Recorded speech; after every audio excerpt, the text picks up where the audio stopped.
শহীদ সাইফুল ইসলাম আমাদের থেকে বিদায় নিয়েছে। 5ই আগস্ট যখন আমাদের হাজারো শহীদের বিনিময়ে যখন আমরা স্বস্তি পেয়েছি, ঠিক এই দেশ যখন সঠিকভাবে পরিচালিত হচ্ছিল তত্ত্বাবধায়ক সরকারের মাধ্যমে, সাথে সাথে আমাদের উপর আবার আঘাত আসলো। এসকন নামে আমাদের ভাইকে শহীদ করলো। ন্যাশনাল এনভায়রনমেন্ট হিউম্যান রাইটসের পক্ষ থেকে এই সংগঠনকে নিষিদ্ধ করার আবেদন করছি আমরা, কারণ সে মানবতা বিরোধী কাজ করছে। একটি সন্ত্রাসীর জন্য হিন্দু কোনদিন তার ধর্ম ত্যাগ করে তার ধর্মের বিরুদ্ধে কোনদিন এইরকম সন্ত্রাসী কর্মকাণ্ড চালাতে পারে না।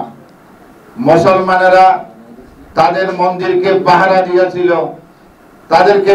দিয়েছিল, তারাই আবার এসকনের নাম দিয়ে মসজিদে আক্রমণ করলো। আমার ভাইয়ের পিপি, উনি সরকারিভাবে পিপি, ওনাকে হত্যা করলো, নির্মম ভাবে হত্যা করা হয়েছে। তাকে প্রথমে তাকে পিটানো হয়েছে, তারপর তার জব করে তাকে হত্যা করা হয়েছে। এইরকম হত্যাকাণ্ড বাংলার জমিনে আমরা দেখতে চাই না।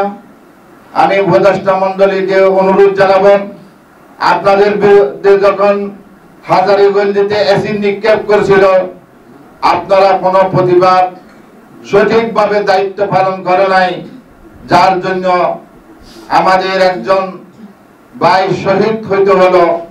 তারও আবার সরকারি পিপি, তিনি এই রক্ত দিয়ে আবার প্রমাণ করলো এই দেশে যারা অন্যায় করে তারা এখনো জেগে আছে, তারা সুযোগ খুঁজতেছে, সুযোগ পাইলেই আমাদেরকে ধ্বংস করতে চায়, আমাদের স্বাধীনতা সার্বভৌমত্ব নষ্ট করতে চায়।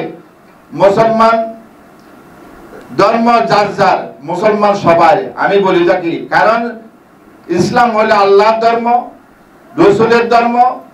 রসুল এবং আল্লাহ সবার জন্য, সবাই মখলুকাতের জন্য আল্লাহ রব্বুল আলামিন, কারণ তিনি মনোনীত ধর্ম হলো ইসলাম। তাই ধর্ম যার যার পালন করবেন, ইসলামকে সবাই মানতে হবে, কারণ আল্লাহর দুনিয়া যদি বাঁচি থাকতে হয় আল্লাহর দ্বীনকে মানতেই হবে, আল্লাহর দ্বীনকে প্রতিষ্ঠা করতে হবে। না হলে সে মুসলমান যদি না থাকে, এই পৃথিবী আল্লাহ রাব্বুল আলামিন রাখবে না, কোন অবস্থায় রাখবে না। আপনারা মনে করছেন আমাদের জন্য পৃথিবী রাখা হয়েছে?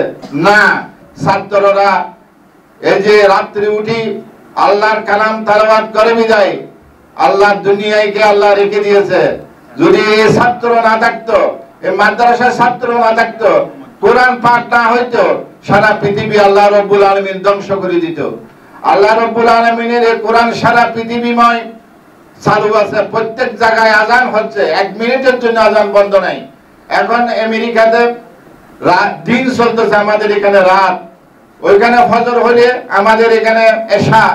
এরকম সারা পৃথিবীতে আল্লাহ এই বৃত্ত গুলি ঘুরাচ্ছে, সূর্যকে ঘুরাচ্ছে, তার মাধ্যমে আমরা সর্বক্ষণ আল্লাহর কালাম বয়ান হয়, আল্লাহর এই আজান ধ্বনি আমরা শুনতে পাই।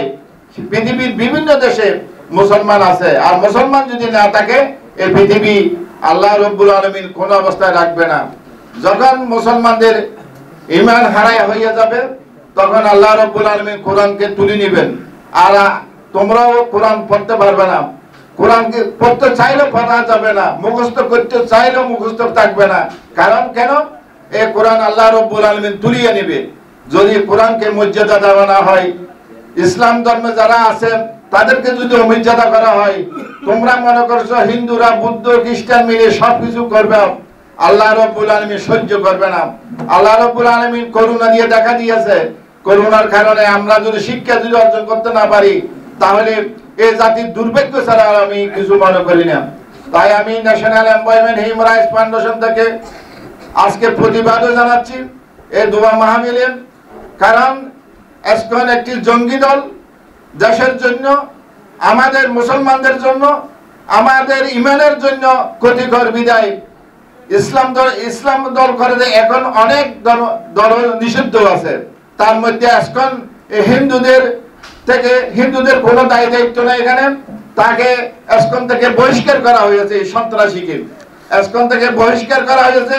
এই সন্ত্রাসীর মাধ্যমে এর অনুসারীরা যে ক্ষতি করলো, চট্টগ্রামের বুকে মসজিদের ক্ষতি করলো, কোরআনের ক্ষতি করলো, আমাদের একজন ভাইকে শহীদ করলো, এই অবস্থায় কোনোদিন এসকন এই দেশে কোন কর্মকাণ্ড পরিচালিত করতে দেওয়া যাবে না। আমি মাননীয় সরকারকে জাতীয় পরিবেশ মানবাধিকারের পক্ষ থেকে আমরা সীমা লঙ্ঘন করার দায়ে তাদেরকে নিষিদ্ধ করার আবেদন জানাচ্ছি। সাথে সাথে আমাদেরকে ধৈর্য ধরতে হবে। আমরা এই সরকারকে আমরা সহযোগিতা করতেছি কেন? তারা অন্ততপক্ষে ভালো কিছু উপহার দিয়ে যাবে। সেই উপহার যদি আমরা পাই তাহলে আমাদের দেশকে আমরা সুন্দর সাজাইতে পারবো, ভোটের অধিকার পাবো। ভোট যদি সঠিকভাবে হয়, যে আসুক না কেন, আল্লাহর দিন যদি আল্লাহর কায়েম করতে চাই, ইসলামের যারা দল করে তাদেরকে ভোট দিবে জনগণ। আর যদি আমরা না দিই, আমাদের যুগে যুগে যারা এই রাষ্ট্র পরিচালনা করছে কোনোদিন ভালো করতে পারে নাই। আল্লাহর ধর্ম আল্লাহ যদি চায়, শান্তি দেয় আল্লাহ, শান্তি খারি নেই আল্লাহ, সম্মান দেয় আল্লাহ, সম্মান খারি নেই আল্লাহ। তোমাকে যে কোরআন হাদিস পড়ার জন্য যে জ্ঞান দান করেছে আল্লাহ রব্বুল আলামিন, কোনোদিন একটি কোরআন মুখস্থ করা সম্ভব না যদি আল্লাহ রব্বুল আলামিন কোরআন মুখস্থ করার সুযোগ না দিত। তাহলে আমরা যে আল্লাহর কোরআন মুখস্থ করার জন্য সুযোগ দিয়েছে, সে আল্লাহকে সন্তুষ্টি করার জন্য, আল্লাহর দ্বীন জমিনে কায়েম করার জন্য আমাদেরকে সবকিছু জান মাল উৎসর্গ করে কাজ করতে হবে। তাহলে আমরা সার্থক হব, এ দেশকে আমরা দুনিয়াতে শান্তি পাবো, আখিরাতে মুক্তি পাবো। নতুবা দুনিয়ায় পাওয়া যাবে, আখিরাত পাওয়া যাবে না।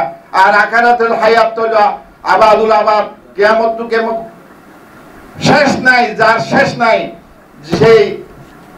সেই জায়গাতে যদি আমরা যেতে চাই তাহলে আমল নিয়ে যেতে হবে। সেই আমলগুলি হলো কোরআনের বিধান মতো আমাদেরকে চলতে হবে। যদি আমরা চলতে পারি, দুনিয়ায় এবং আখিরাতের আমরা কল্যাণে আমরা নিজেকে এই যে রক্ষা করতে পারবো। আল্লাহ যেন সে তৌফিক দান করে। ওয়া মা তৌফিক ইল্লা বিল্লাহ। আসসালামু আলাইকুম ওয়া রাহমাতুল্লাহ।